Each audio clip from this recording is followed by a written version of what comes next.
সংযুক্ত আরব আমিরাতের আকাশে 1447 হিজরি সনের পবিত্র জিলকদ মাসের চাঁদ দেখা গেছে। ব্যতিক্রমীভাবে দিনের আলোতেই এই চাঁদ দেখা যাওয়ায় বিষয়টি নিয়ে তৈরি হয়েছে বিশেষ আগ্রহ।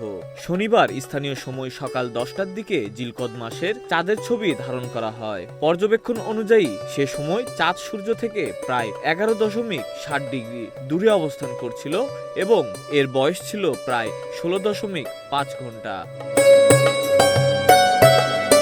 জ্যোতির্বিজ্ঞানীরা জানিয়েছেন, উন্নত প্রযুক্তির সহায়তায় খাতম জ্যোতির্বিজ্ঞান পর্যবেক্ষণাগার থেকে এই চাঁদের ছবি তোলা সম্ভব হয়েছে। এই চাঁদ দেখার তথ্যের ভিত্তিতেই আসন্ন পবিত্র জিলহজ মাস এবং ঈদুল আজহার সম্ভাব্য তারিখ নির্ধারণের প্রাথমিক হিসাব প্রকাশ করা হয়েছে।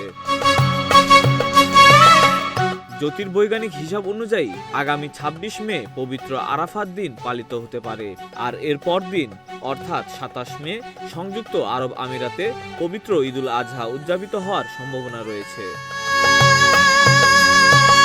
এমিরেটস অ্যাস্ট্রোনমিক্যাল সোসাইটির সংশ্লিষ্টরা জানিয়েছেন, এই পূর্বাভাস চাঁদের অবস্থান ও গতিপথ বিশ্লেষণের ভিত্তিতে দেওয়া হয়েছে। তবে তারা স্পষ্ট করে জানিয়েছেন, অন্যান্য ইসলামী উৎসবের মতোই চাঁদ দেখার উপর নির্ভর করেই ঈদুল আজহা ও আরাফার চূড়ান্ত তারিখ ঘোষণা করা হবে। বিশেষজ্ঞদের মতে, আধুনিক জ্যোতির্বিজ্ঞানের মাধ্যমে আগাম ধারণা পাওয়া গেলেও ধর্মীয়ভাবে চাঁদ দেখা নিশ্চিত হওয়ার পরই আনুষ্ঠানিক সিদ্ধান্ত কার্যকর হয়।